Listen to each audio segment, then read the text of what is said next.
For the perfect stripes, you need to prep your surface. I have this old vintage silver tray that I had painted previously and set it off to the side, and it was just kind of junky. So I gave it 2 coats of a white chalk paint from Waverly that I got at Walmart. I then went over it with some dark and clear wax from Behr, which you can find at the Home Depot. I brushed it on and then I wiped it off using a damp paper towel. To get the perfect stripes, I started off with 1-inch painter's tape and started off in the middle of the tray, working my way down. I did have a smaller piece of tape that I used as a guide, and once I got that all done and I had it taped off perfectly, I went over the tape with some black enamel paint from Folk Art that I got at the craft store.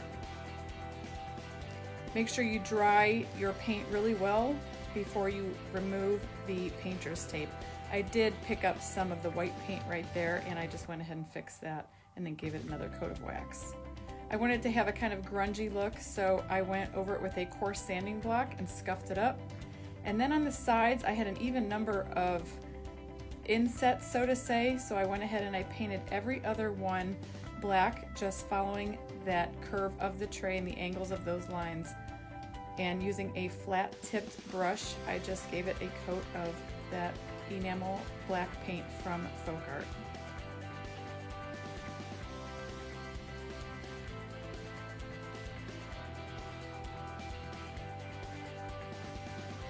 Once I had those little stripes on, I went ahead and again scuffed those up to make them look kind of grungy and old.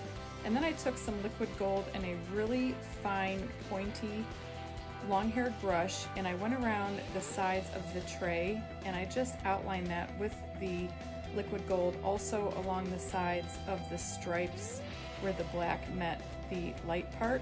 I ended up also painting the feet of the tray. There were 3 of them with the liquid gold paint as well.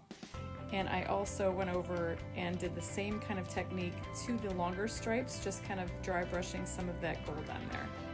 I had this fleur-de-lis that I picked up at Hobby Lobby also, and I gave it a coat of the liquid gold paint as well, just to make it all match. I glued that down to the center of the tray using a combination of E6000 and hot glue. The hot glue holds it down right now, and then that E6000 will take over for a permanent long-term hold. I took my trusty Rub and Buff in Antique Gold and went along the sides of the tray just by putting some onto my fingertip and outlined the edges of that. I then took my favorite Totally Dazzled Gems and added it right to the center of the tray, and it's gorgeous.